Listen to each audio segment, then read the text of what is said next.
പോളിന്റെ മകനെ കൊന്നതുകൊണ്ട് ലാഭം ആർക്കാ? ആ വഴിക്ക് ആലോചിച്ചേ.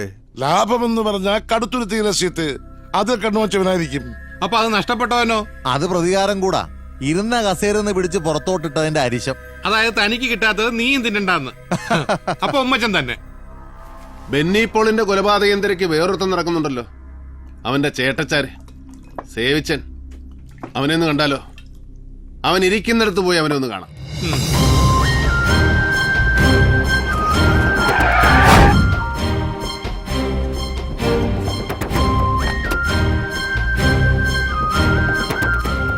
ഒടേ തമ്പുരാന്റെ ഓരോരോ മറിമായങ്ങളെ. എന്റെ പിള്ളേരെ മീൻ മാർക്കിലിട്ട് നീ തല്ലിയന് നിനക്കൊരു മറുപടി തരല്ലോ എന്ന് ആലോചിച്ചോണ്ടിരിക്കുകയായിരുന്നു.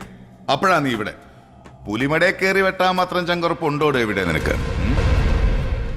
Jose gate അടയ്ക്കടാ.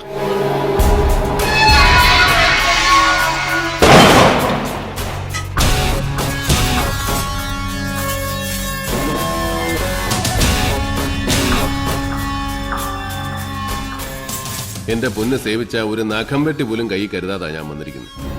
ഇവിടെ നിന്റെ പിള്ളേരുടെ കയ്യിലെല്ലാം ടൂൾസ് കാണുമെന്ന് അറിഞ്ഞുകൊണ്ട് തന്നെ ഒരു കാര്യം പറയാനാ ഞാൻ വന്നത്. പറഞ്ഞേച്ച് ഞാനങ്ങ് പോവും വന്ന പോലെ. ആ ഉറപ്പെനിക്കുണ്ട്.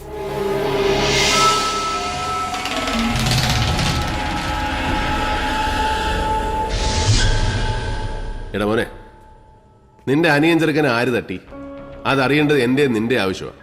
എനിക്ക് ആ പെങ്കൊച്ചിനെ രക്ഷിക്കണം. നിനക്കാണെ നിന്റെ കലി തീർക്കുകയും ചെയ്യും. ഒന്നിൽ ആ പണി നടത്തിയത്, അല്ലെങ്കിൽ ആര് പണിഞ്ഞു എന്ന് അറിയാവുന്ന ഒരുത്തൻ ഇപ്പോഴും കളത്തിന് വെളിയിലുണ്ട്. അതാരാ? ഉമ്മച്ചൻ. അവനോ? നീ പറയുന്ന നേരാന്നോ? അവന്റെ പണ്ടം തോണ്ടി ഞാൻ വെളിയിലിടും. അവനെ ഞാനൊന്ന് കാണാൻ തീരുമാനിച്ചു. അവന്റെ വായിന്ന് സത്യം പുറത്തു വരുമ്പോ നീയും കൂടെ ഉണ്ടാവണമെന്ന് തോന്നി. എന്താ? ഞാൻ റെഡി. എന്നാ കേറ്.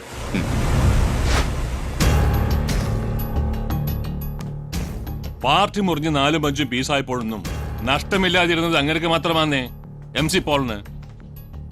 ഇനി ഒരു ലയനമുണ്ടായാൽ തന്നെ അങ്ങേരുടെ സർവാധിപത്യത്തിന് കീഴടങ്ങിക്കൊണ്ടായാൽ ഞാനും താനും ഒക്കെ മരണം വരെ മങ്കൊമ്പിൽ വീട്ടിന്റെ പരിത്തിരുന്ന് ചൊറി കുത്തേണ്ടി വരും. ഒരു ദാക്ഷിണ്യവും ഇല്ലാതെ എപ്പോ വേണേലും ചവിട്ടി താഴെ ഇടുകയും ചെയ്യും. എന്റെ അവസ്ഥ ഉണ്ടല്ലോ. ആ ചെക്കന്റെ മരണം ഒരു ഷോക്കായിട്ടുണ്ട്. പക്ഷെ കഴിവൻ എപ്പോ വേണേലും ആക്റ്റീവ് ആവും. താൻ എങ്ങനെ തെക്കോടൊക്കെ നടക്കാതെ കൂടെയുള്ളവരെ പിടിച്ചു നിർത്ത്. തന്റെ സപ്പോർട്ടേഴ്സിന്റെ ഒരു മീറ്റിംഗ് വിളിച്ചു കൂട്ട്, കോട്ടയത്തോ പാലായിലോ. എന്നിട്ട് തന്റെ സ്ട്രെങ്ത് മൂപ്പിലാണെന്ന് ബോധ്യപ്പെടുത്ത്. പിളർന്നാലോ? ഇനി പിളരാൻ ശ്രമിച്ചിട്ട് കാര്യമൊന്നുമില്ല. വരട്ടി കൂടെ തന്നെ നിൽക്കാൻ നോക്ക്. ലയനമായാലോ?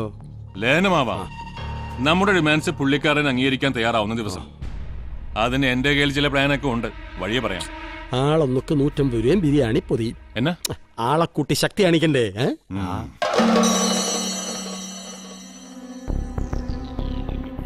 ഉമ്മച്ചന്റെ വണ്ടി ഇപ്പൊ വെളിയിലോട്ട് വരും. അയാൾക്ക് എന്നെ തമ്പാന്റെ വീട്ടിക്കാര്യം. എടാ, മലങ്കര കോൺഗ്രസിന്റെ രാഷ്ട്രീയ കാര്യങ്ങളിൽ നീ ഇപ്പോഴും ശിശുവാ. നിന്റെ അപ്പൻ എന്ന് പറയുന്ന മലയെ തുറന്നു വീഴ്ത്താനാ ഈ പെരിച്ചാഴിയിൽ ഇടകിടക്ക് കാണുന്നേ. Common factor, common enemy. അത് MC പോള് മാത്രമാ. ഉമ്മച്ചൻ ഇറങ്ങി.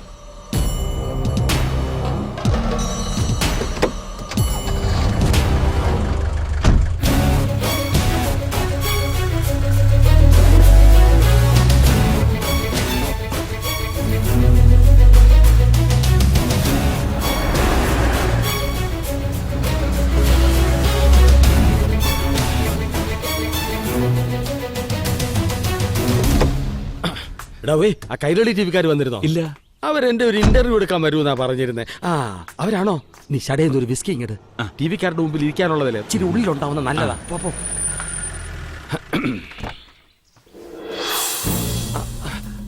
ഇതെന്നാ ഇത്? സേവിച്ചനോ? ഡേവിഡല്ലയോ അത്? എന്നതാ വിശേഷം? സേവിച്ച മോനെ,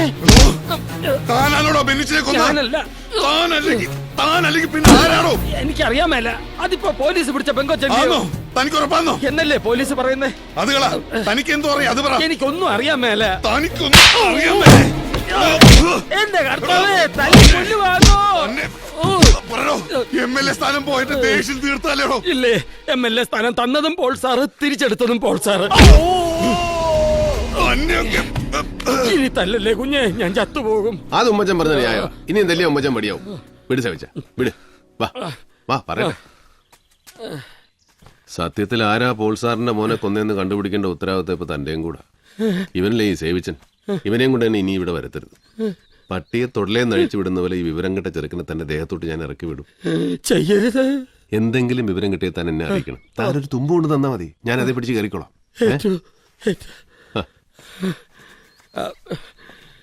കണ്ണട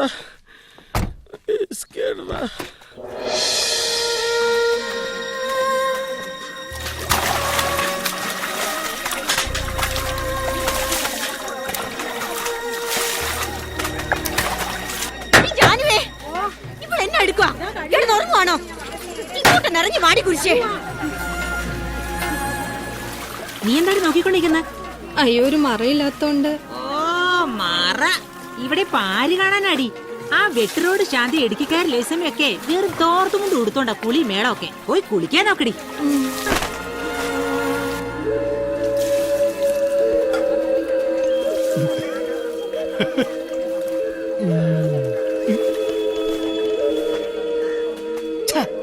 ഇവളുമാര് നേരെ ചൊവ്വ ഒന്ന് കാണിക്കുകയില്ലാന്ന് വെച്ചാ എന്നാ ചെയ്യാനാ?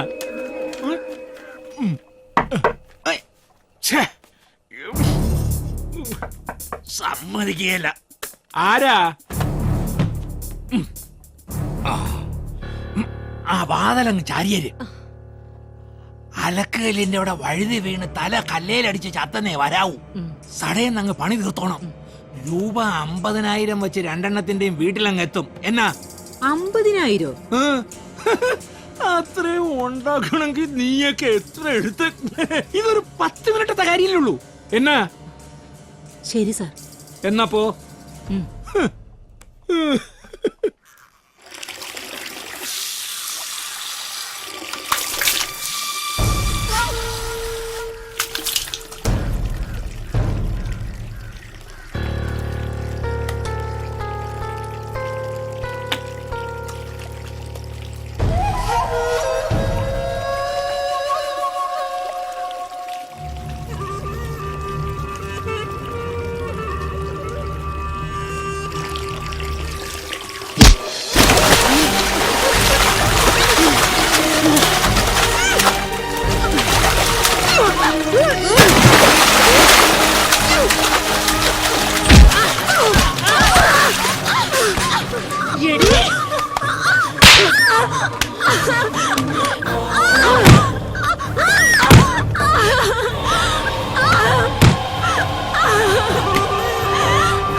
വരൂ.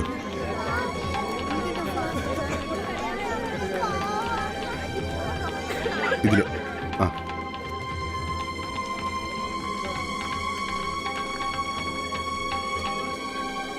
ആനിയുടെ കസിന ഒന്ന് കാണണം.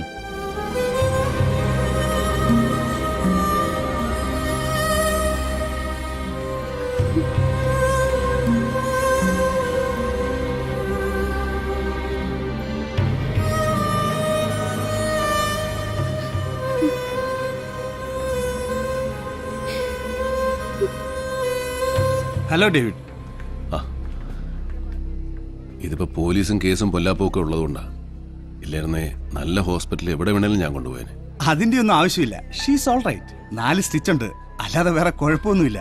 ഹെഡ് സ്കാൻ ഞാൻ പുറത്തോട്ട് ചെയ്യിച്ചു. Nothing to worry.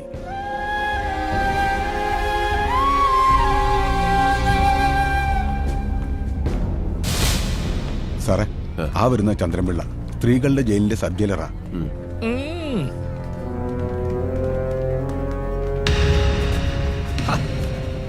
വഴി മാറണോ? ചന്ദ്രൻപിള്ള, ഞാൻ ഡേവിഡാ. ഏത് ഡേവിഡ്? ആനി, ആ തലപൊട്ടി കുത്തിക്കെട്ടി കിടക്കുന്ന പെണ്ണിന്റെ വകയിലൊരാങ്ങളെ. എന്നതാ ഉണ്ടായേ? ചുമ്മാ ചളുക്കി താഴെ വീണതന്നോ അല്ലെ ആരെങ്കിലും തള്ളി താഴെ ഇട്ടതന്നോ? ഒന്ന് പറഞ്ഞേ, അറിയാനാ. ഓ, അത് പിന്നെ സ്ഥിരമല്ലയോ? അത് കാണാൻ വർക്കത്തുള്ള കൊച്ചല്ലയോ? അവളുമാര് മറ്റതാ. ആ ഉദ്ദേശത്തിൽ കയറി കൊച്ചിനെ വളഞ്ഞതാ. അത് സമ്മതിച്ചു കാണുകയില്ല. ആ കശമിശയിലാ താഴെ വീണ് തല പൊളിഞ്ഞത്. അത് ഇങ്ങനെ ഡീറ്റെയിൽ ആയിട്ട് റിപ്പോർട്ട് ചെയ്യാൻ നോക്കൂ. പിന്നെ അതിന്റെ എക്സ്പ്ലനേഷൻസ്, അതുകൊണ്ടാ ചളുക്കി വീണെന്ന് പറഞ്ഞ അങ്ങ് തീർത്തത്. ഈ ടി വിക്കാരെ കൊണ്ട് വലിയ ശല്യം വന്നേ. അവന്മാര് ക്യാമറയും പൊക്കി പിടിച്ചോണ്ട് വന്ന ഞാൻ പോട്ടെ ബ്രദറെ.